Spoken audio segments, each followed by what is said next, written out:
А сега ви повикувам да отвориме во посланието до Евреите, 11 глава, каде што пред 3 недели ги проучивме само првите 3 стиха, почетокот на главата, и сега се соочуваме со првиот пример од хероите на верата, кој што апостол Павле го наведува. Јас би сакал да ги прочитам уште еднаш првите 3 стиха, како вовед, и да се подсетиме. А верата е што? Овој превод вели подлога за увереноста во она на кое се надеваме, или тврда убеденост, според други преводи. Во она на кое се надеваме. Убеденост во она што не се гледа. Како може некој да биде цврсто убеден? Значи, верата подразбира цврста убеденост. Разликата од верата и помеѓу верата и надежта е тоа што верата е цврста убеденост во тоа на што се надеваш. Инаку може да се надеваш на нешто, а воопшто да не си сигурна дали тоа ќе биде. Така. Кај верата немаше ниту најмал простор за сомнеш. Ниту најмал процент микроскопски за сомнеш не може да постои таму каде што има вера. Ако постои и најмал сомнеш, тоа е невера. И тоа го гледаме на многу примери во Евангелијата. Потоа читавме преку неја, значи преку верата, најстарата вера, постарите добија сведоштво. Преку верата разбираме дека вековите се создадени со Божи избор и дека од невидливото произлегло видливото. И за ова малку продискутиравме. И сега доаѓаме до првиот пример. 4 стих. Првиот пример на овие постарите, кои што апостолот ги споменува за наша поука. Кој е првиот пример? Интересно е зошто започнува со нив? Па затоа што постои некој друг пример пред нив, предходен пример на вера. Не. Нивните родители, Адам и Ева, се пример за невера. Се пример за падот. Пример за непослушност. Но прво да го одговориме тоа прашање што го поставив пред малку, на што се должи или на што се заснова таа цврста убеденост во она што не се гледа. Верувате ли во многу работи што не се гледаат? Кога се работи за вера, Христовата вера, на што се заснова таа убеденост во сето тоа што не се гледа? На што го засноваме таа убеденост?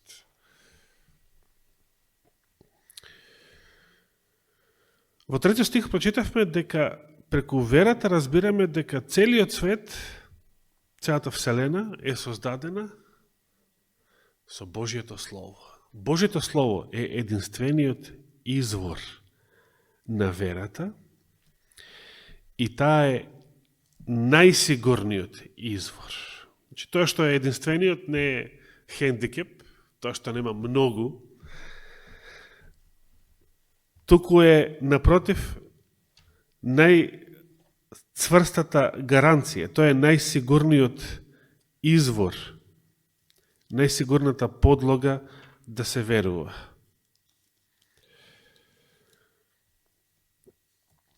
Како гласеше текстот во Римјаните 10 глава 17 стих. Од каде доаѓа верата според апостол Павле? Од каде доаѓа верата?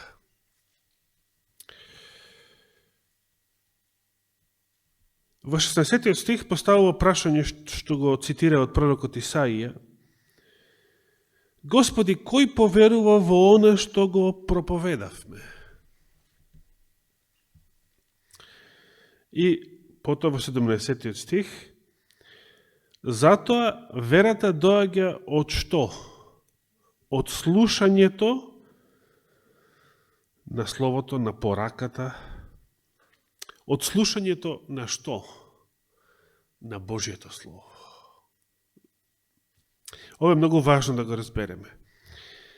Верата доаѓа од слушање, од послушност, но на што? На Словото Божјо. Божието Слово е извор на верата. Ако не е во Божието Слово, ако не е од Божието Слово, тоа не е вера. Тоа може да биде суеверие, тоа може да биде верување. Слушнав на телевизија кога беа водици сега пред 2 недели. Обично се кажуваат многу убави работи, се кажуваат и разни глупости.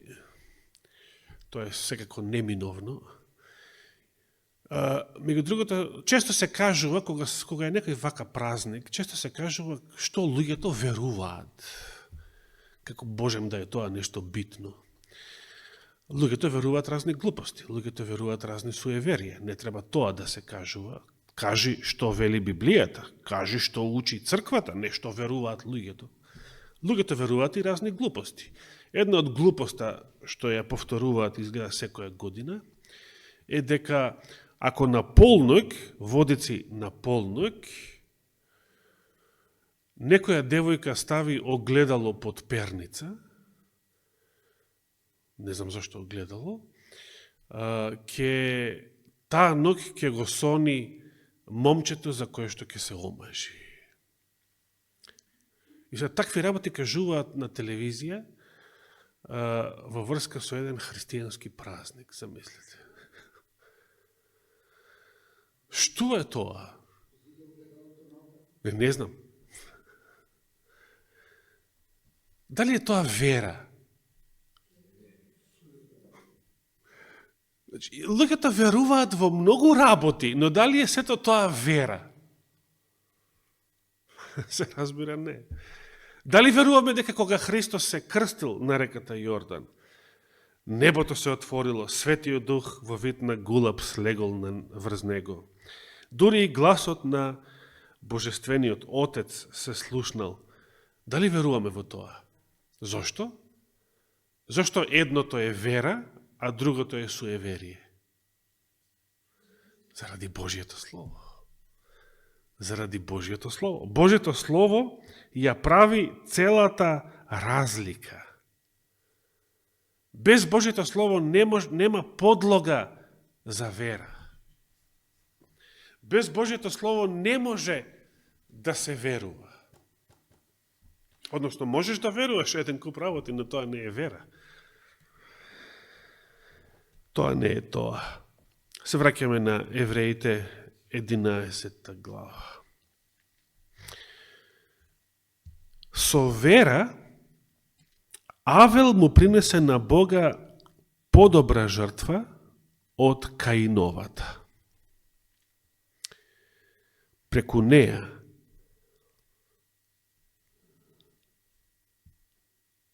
Што значи ова преку неа? Размислете на оваа заменка, на која именка се однесува. Преку неа тој доби сведоштво дека е праведен, бидејќи Бог посведочи за неговите дарови. Преку неа, иако мртов, тој се уште зборува. Се однесува на Авел. Читаме за Авел, 4 стих. Не сме кај Енох после.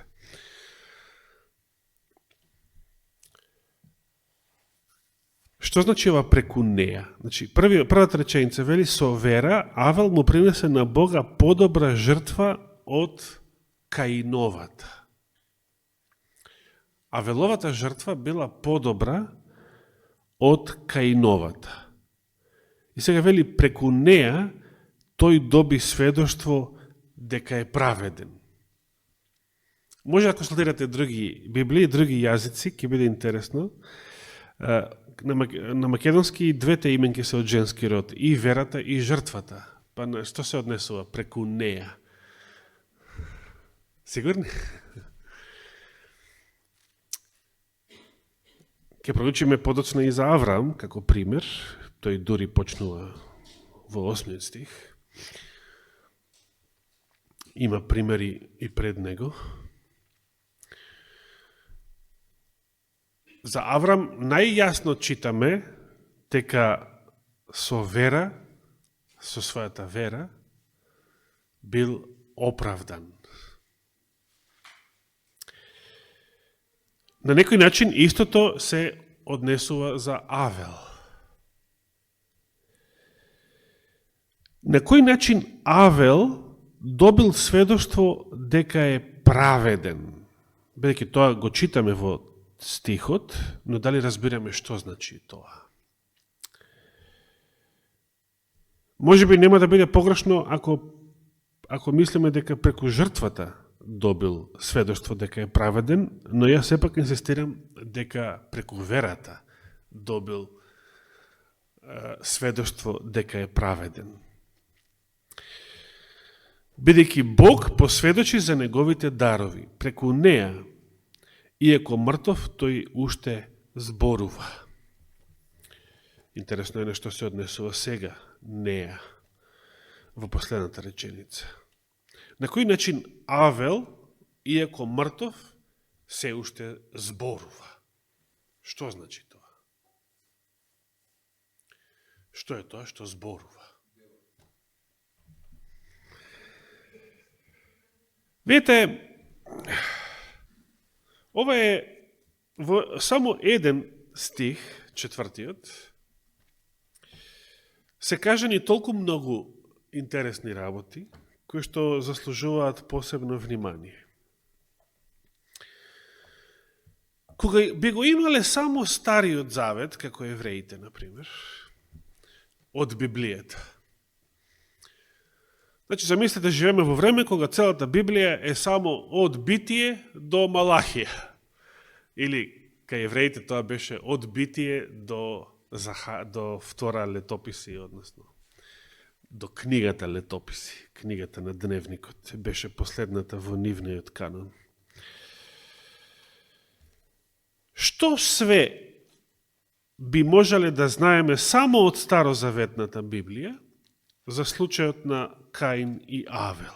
Што све може да знаеме само ако имаме само Старозаветната Библија на располагање? Што читаме за нив двајцата во Битие, 4 глава, каде што се споменати? Многу концизно. Па почнуваме да читаме Битие 4 глава од 1 стих.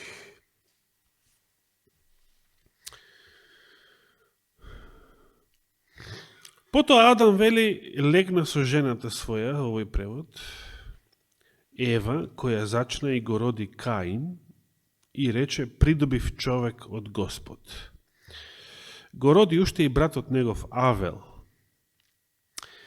И Авел стана овчар, а Каин беше земјоделец.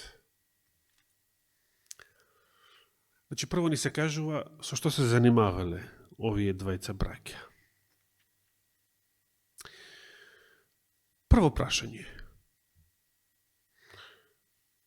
Зошто Авел станал овчар?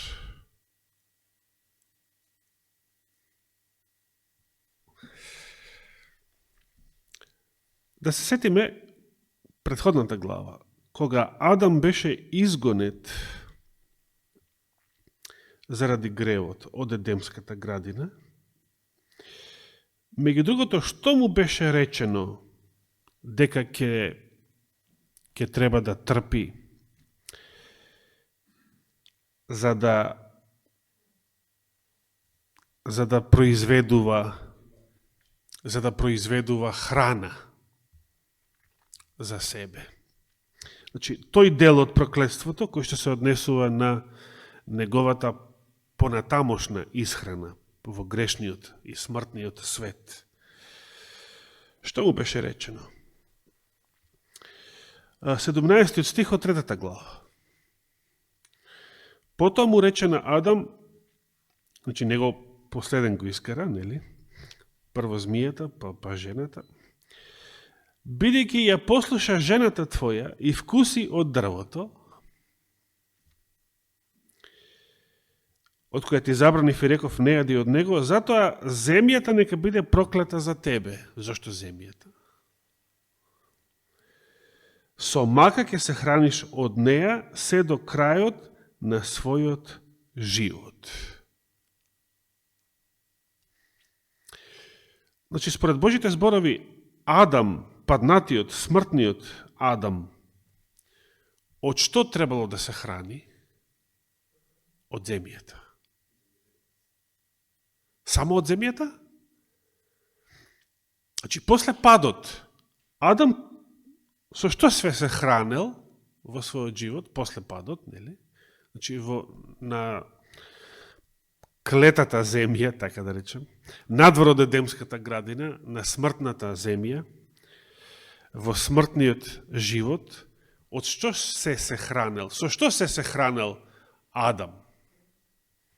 Со што се хранел Адам? Значи, само од плодови што ги произведува земјата. Дали ловел дивеч? Не. Дали јадел јајца? Дали пиел млеко? Животинско млеко? Од каде го знаеме тоа? Прво овој стих е подлога. Самиот Господ му рекол, со мака ќе се храниш од неја, од земјата, се до крајот на својот живот. Подоцна, после потопот, што му рече Господ на Ное во врска со исхраната на човештвото? После потопот.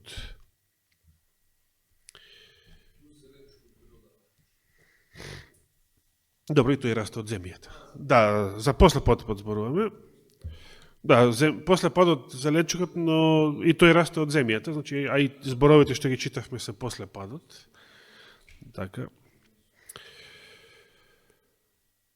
Во 9 глава од Битие, 3 стих, ова се сега Господови зборови на Ное после потопот, во поинаков свет, од оној во кој што живеел Адам. Се што се движи и живее. Што опфаќа ова сега? Ке ви биде храна. Се ви давам како што ви ги бев дал зелените билки. И потоа кажува што да не јадат, тоа е првата забрана, но што да не се јаде кога се работи за живи суштества. Само не смеете да ги јадете живите суштества додека во нив има душа, односно крв. И сега, се што живи, се што движи, се движи и живе, дали значи дека тука спаѓаат и другите луѓе, че требало да луѓе да јадат луѓе, се разбира не. Бидејќи тоа веднаш се подразбира, кога вели, а и за вашата крв, во која е вашиот живот, ќе барам сметка. Од секој звер ќе ја барам исто така душата човечка од раката на човек, од раката на братот негов, алузија за Каин и Авел, првото убиство на земјата, кој ќе пролее човечка крв и неговата крв ќе се пролее од човечка рака, зашто човекот е создаден според образот Божи. Но битното беше дека дури после потопот Господ дава дозвола или благослов, поинаку речено, човекот да се храни од животински продукти. Пред потопот верните патриарси се хранеле само зеленчук, овошје, плодови, семиња, сето она што е од земјата. Само од земјата. Значи, биле вегани, тревопасни животни. Не биле баш тревопасни. Не паселе трева.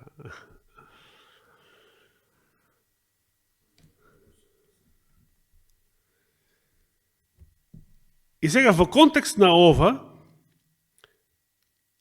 прво прашање, значи ова што го утврдивме, само врз база на Божјето Слово. Со што се хранеле верните патриарси пред потопот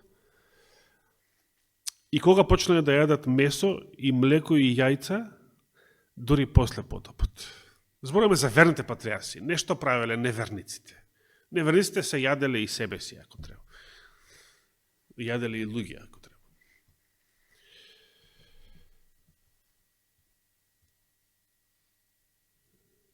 Зошто Авел станал овчар?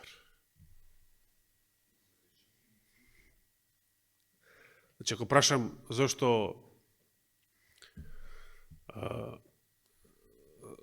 Јауми од село Глумово е овчар, тој повеќе не е жив,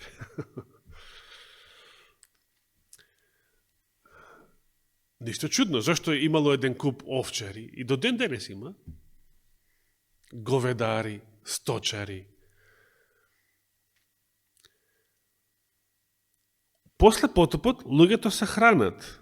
Монголците за кои што читаме во вестите овие денови, тие биле цела нација која што живееле само од сточарство. Само месо, јајца, млеко, сирење и рече си ништо друго. Барем ништо друго од собствено производство. Може би разменувајќи си сточарски производи со земјоделски, јаделе и други работи, но ништо од собствено производство. Зошто Авел станал овчар? Дали требало да јаде овчо месо? Било какво друго? Не. Не јадел. Дали пил млеко? Овчо? Сирење? Дали правил кефир? Што друго? Значи, разбирате, зошто постојала воопшто таква професија, ако не се јадело месо, барем не требало да се јаде, ако ниту млеко, ништо од животински производи. Зошто постојала таква професија? Дали тоа било некој хоби? Така интересно ми е да си чувам овци. Интересни ми се овците, ги сакам овците. И си чувам овци. Прво, зашто овци? Што ни кажува тоа? Зашто не се вели дека Авел станал козар?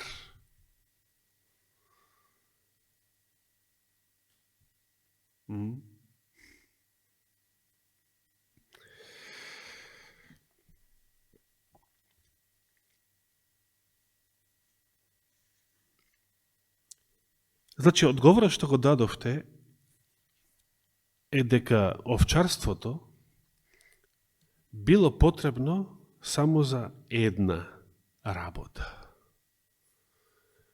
Принесување крвни жртви од религиозни причини.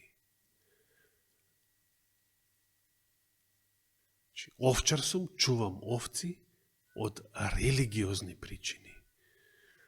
Религиозна професија.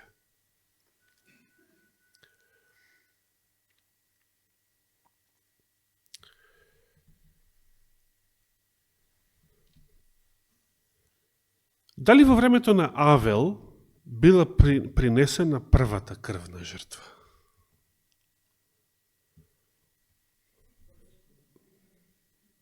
Кога била принесена првата крвна жртва? Дали воопшто биле родени Каин и Авел? Прашање за размислување.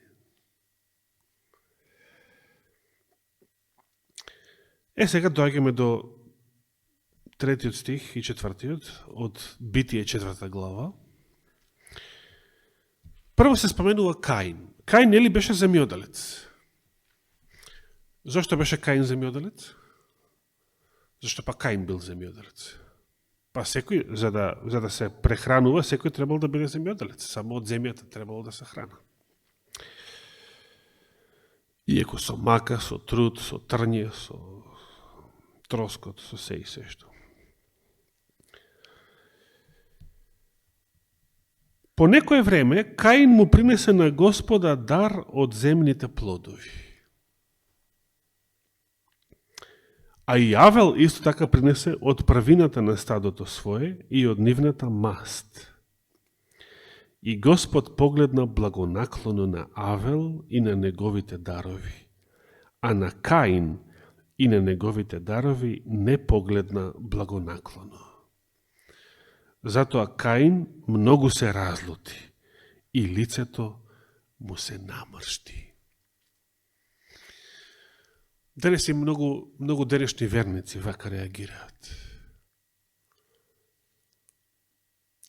Без оправдана причина знаат да се налутат и да се намрштат, затоа што нешто не име по кеф.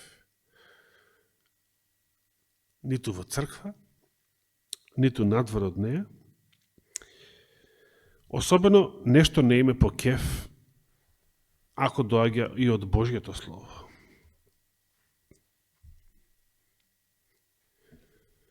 Таков бил Каин. Но сега, нема да читаме понатаму. Знаеме што случувало понатаму. Нема да дискутирам за убиството и што значи тој последниот дел од стихот во Евреите, 11 глава, дека иако мртов, тој се уште зборува преку неа. Сето тоа може да се разбере читајќи ги следните стихови од Битие 4 глава.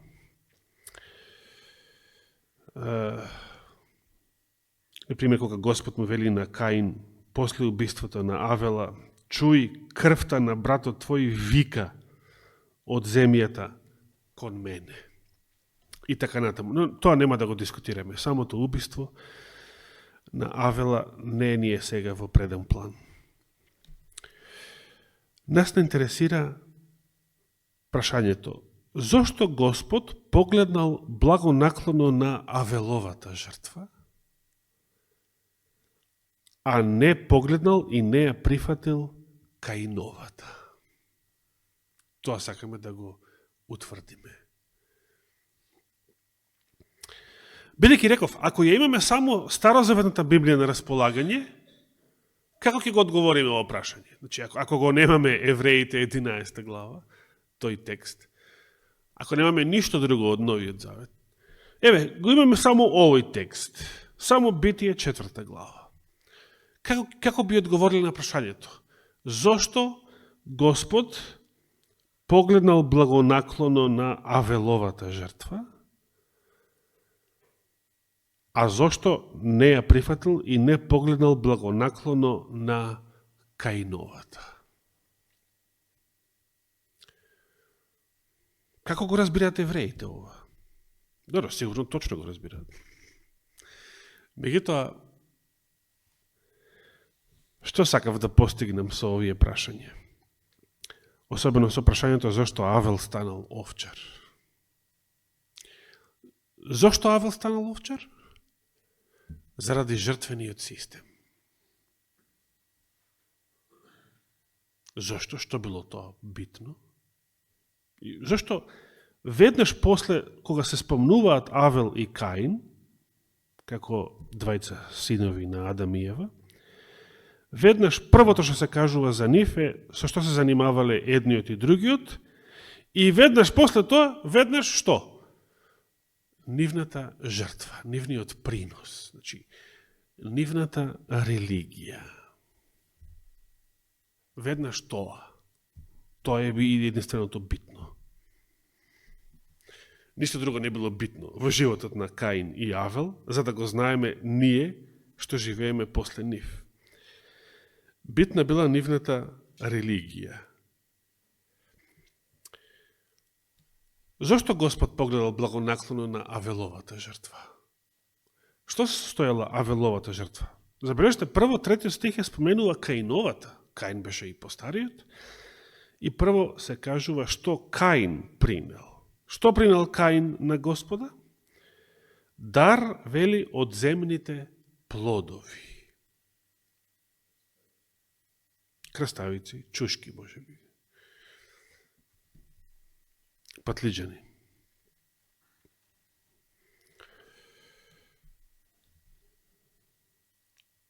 А Авел што принел за жртва?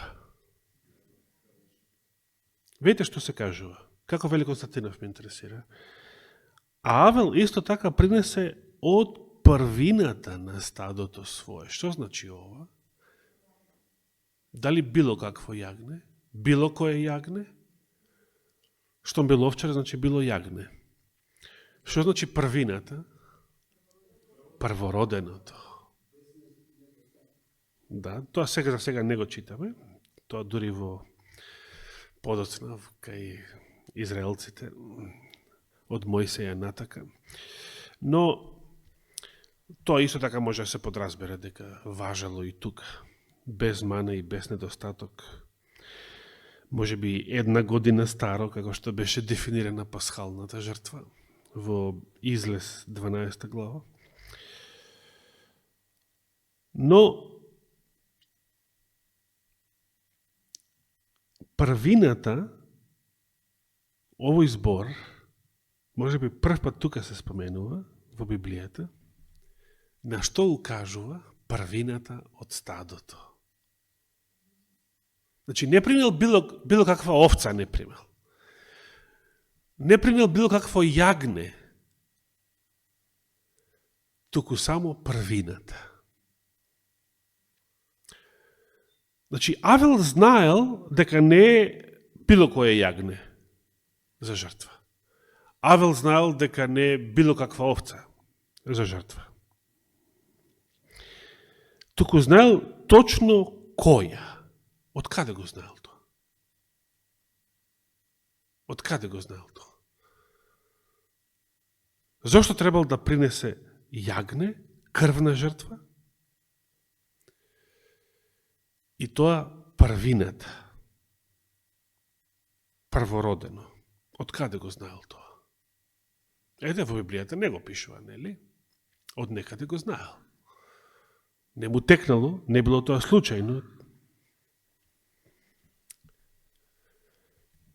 И зошто Господ погледна на неговата жртва? Затоа што прво одговоривме на прашањето зошто било потребно да се биде овчар. Зошто било потребно да се биде овчар? Само заради жртвениот систем, само заради религија. Само од религиозни причини требало да се занимава некој со овчарство. Меѓутоа, видите, површно, кога некој би го читал, некој неверник, сега прв пат го чита овој текст. И сега ќе се рече, па логично, Авел принел јагне, бидејќи бил овчар. Така.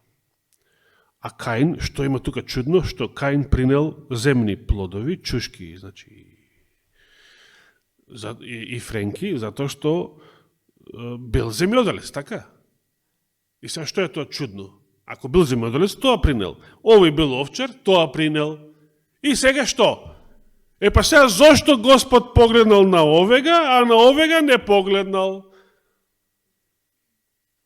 И еве, одма некој ќе му најде сега на Господа мана. Гледа како Каиновиот дух и ден да не се присутен. Каин бил таков. Ако читаме во Патриарси и пророци, ќе видиме дека прво се вели дека и Каин и Авел биле многу различни типови по карактер. Ништо чудно. Но се кажува дека Каин,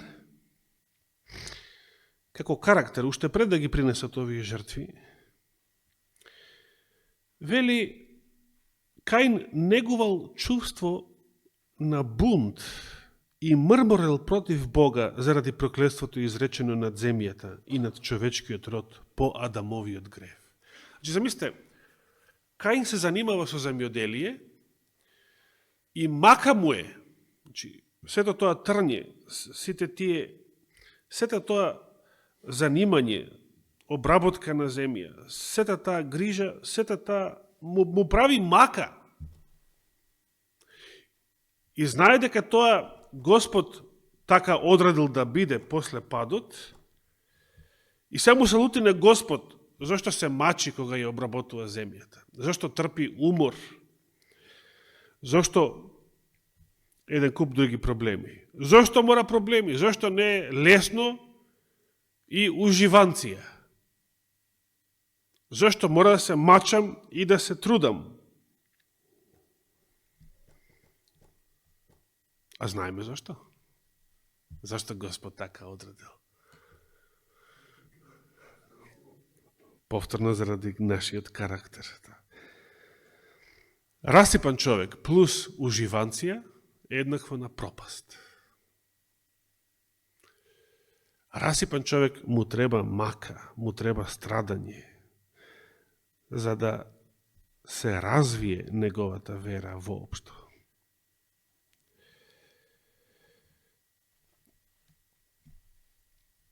Каин бил човек што мрморел против Бога и бил човек кој што, значи, ниту го прифаќал Божиот план за откупувањето преку жртвениот систем и жртвата што ја принел Каин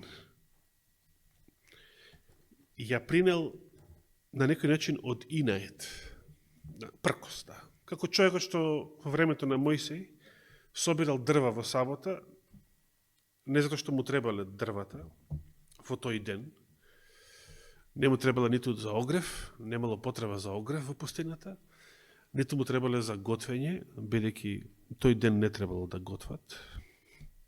Имали готова мана од претходниот ден. Туку тоа го правил чисто од пркос, од инает. Господ рекол така, еве за инает, ја ќе постапам вака, спротивно.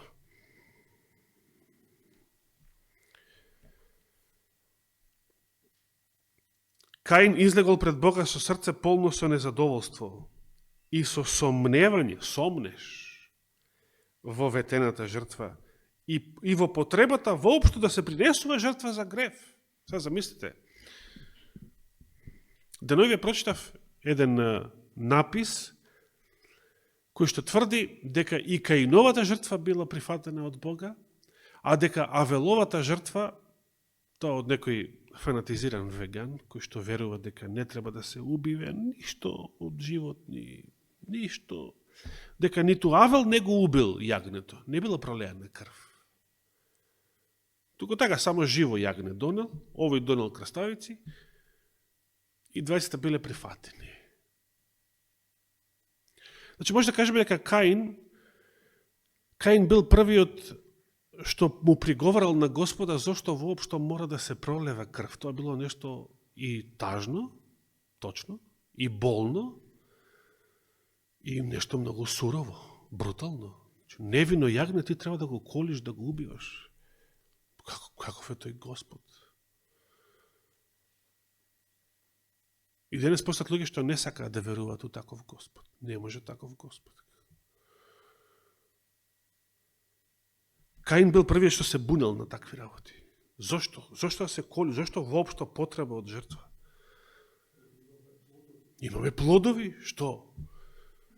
Еве, ако жртвата значи дека треба да веруваме во некој иден спасител кој што ќе страда, кој што ќе пролее својата крв, па добро, еве веруваме, што мора сега тоа да се прави. Ете веруваме и без да се пролее крвта, ете веруваме.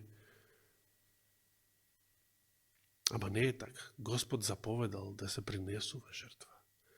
Господ заповедал да се крштаваме. Господ заповедал да го јадеме неговото тело и да ја пиеме неговата крв.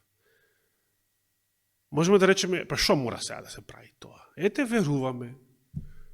Ете, Рајна, веруваш? Веруваш. Ете, кој се согласува Рајна да се крсти? Ете, те крштавам Рајна.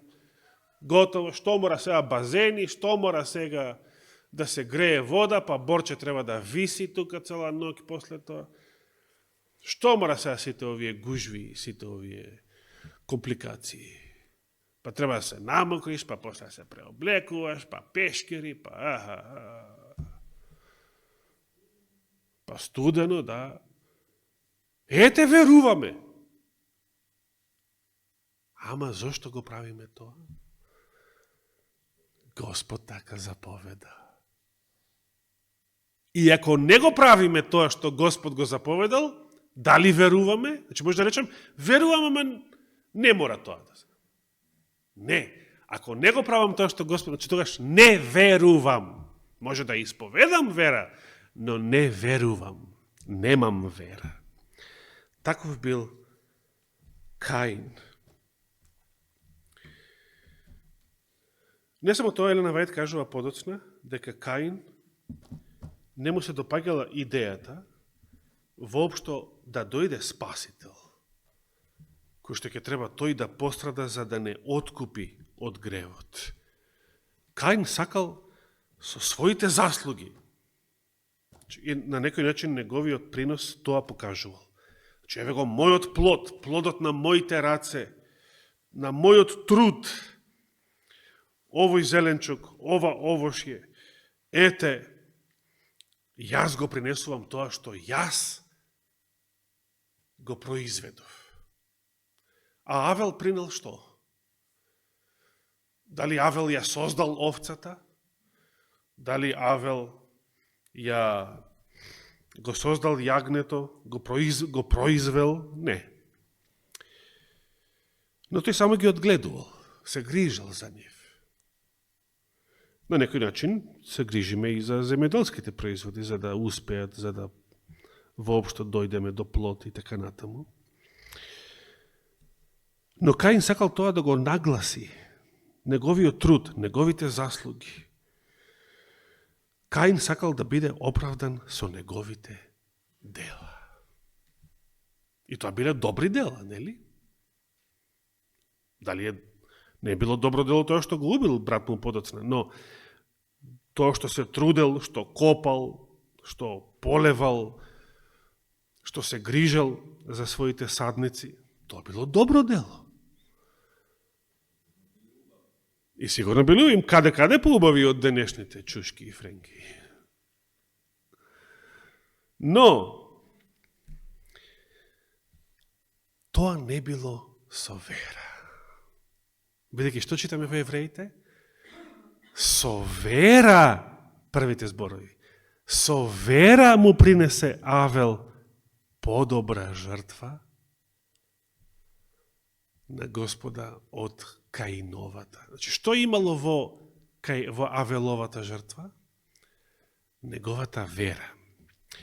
Со други зборови, тука ни помага Новиот Завет да разбереме нешто повеќе, што Стариот Завет не ни го кажува така, барем не така отворено.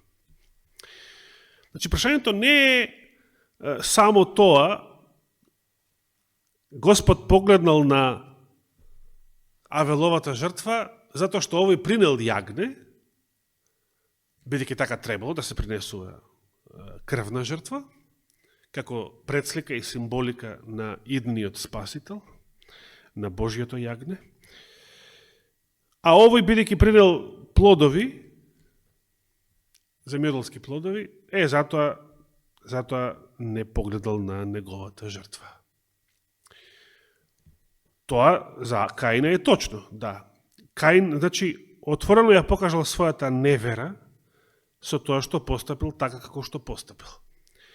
Но, дали секој на местото на Авел, дали секој човек што принесувал жртви, Господ ги прифаќа, крвни жртви, значи јагниња да речеме, Господ ги прифаќа?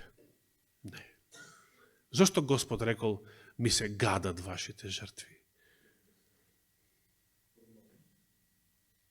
Значи, ако нешто правиш, чиста формалност, чисто религиозен обред, иако тоа нешто што Господ го заповедал, ако го правиш без твоја лична вера, ти си исто таков како Каин. Иако формално ја принесуваш точната жртва, значи јагне, не крставици, но ако е тоа без вера, Господ твојата жртва нема да ја прифати. Бидејќи Авел со вера му принесе подобра жртва. Со вера. Верата ја направи таа разлика. Авеловата вера ја направи таа разлика. Дали знаете како тоа Господ погледнал на неговата жртва, а на Авеловата, на Каиновата не погледнал? Како тоа? Како тоа Господ ја прифатил жртвата на едниот, а другиот не ја прифатил? Како, пошто се видела таа разлика? Да. Би сакали тоа да го прочитам, за оние што не го знаеле. Во книгата Патриарси и пророци се вели: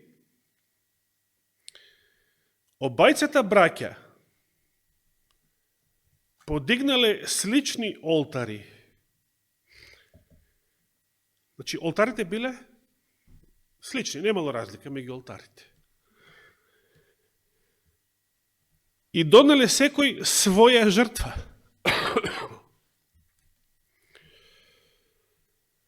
Во сообразност со упатствата што ги дал Бог, Авел принел жртва од стадото.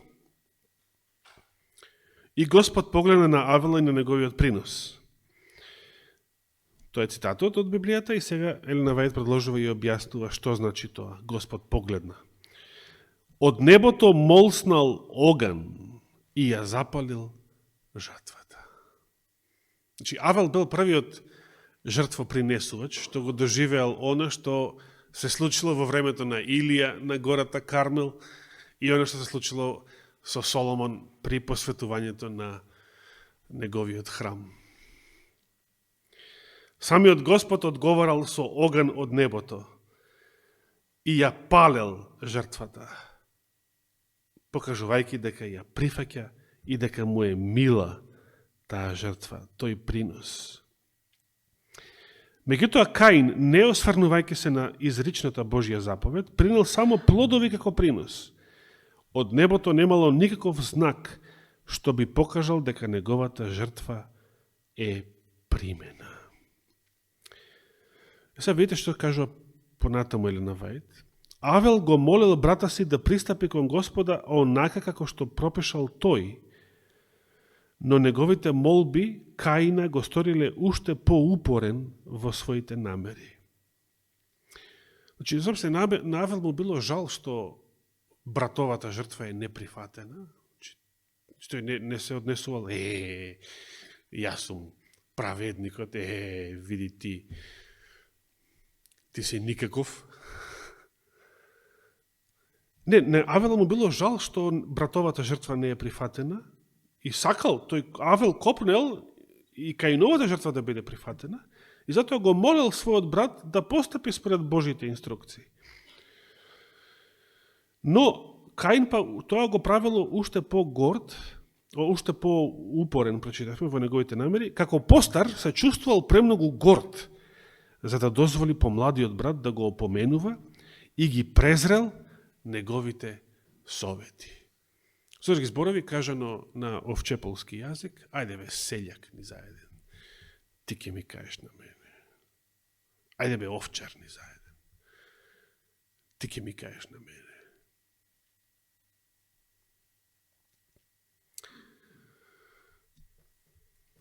Што се однесува до раѓањето и до верското воспитување, обајцата браќа биле еднакви.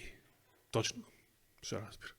Исти родители, иста религија, иста традиција, исто сведоштво примиле од родителите, исто воспитување. Обајцата биле грешници, точно, да, и тука биле исти. И обајцата признавале дека Бог со право бара од нив да му кажуваат почит и да му се молат. Значи, Каин не бил атеист. Каин не бил неверник во денешен смисол на зборот, во религиозен смисол на зборот. Каин бил религиозен. Каин верувал дека постои Бог и верувал, го признавал правото на Бога, како на некој голем, моќен, семоќен. Треба да му се укажува почит на таков Бог и да му се моли. Според надворешните знаци, нивната вера била еднаква во известна мера, но она што било над тоа, значи она што се разликувало, било не во надворешните знаци, туку во она што било внатре, во нивните срца. Интересно е што, уште само ова ќе го прочитам, во истата глава Елена Вајд вели, Каин и Авел се представници на две групи, на две класи луѓе, што ќе постојат во светот се до крајот на времето. Значи, и ден денес постојат Каиновци и Авеловци. По што? Не по генетика, туку според состојбата, духовната состојба, според верата на едните и неверата на другите. Едни ќе знаат да ја користат жртвата принесена поради човечките престапи, а другите, каиновците, или оние слични на Каин, се повеќе ќе се надеваат и ќе се подпираат врз што? Врз своите лични заслуги. Нивната жртва, лишена од силата на божественото посредување, не ќе биде во состојба да им обезбеди Божја милост. Нашите престапи може да бидат простени само со Христовите заслуги. Оние што сметаат дека Христовата крв не им е неопходна, дека со лични заслуги без божествена милост можат да стекнат небесна наклоност и одобрение, паѓаат во истата онаа заблуда во која се наоѓал и Каин. Ако не ја прифатат крвта која може да очисти, тие остануваат под осудата и клетвата. Не е предвиден и не постои ниту еден друг начин човекот да се ослободи од робувањето кон гревот. Кој е единствениот начин? Христовата крв. И самите животински жртви немале вредност сами по себе. Како што прочувавме во посланието до евреите, животинската крв, јарешката крв, јагнешката крв, телешката крв не може да ги избрише гревовите. Тоа го прави само Христовата крв. А овие животни биле само користени како предобраз, како символ, како преслика на таа Христова жртва. Нека му е фала и слава вечно. Амин.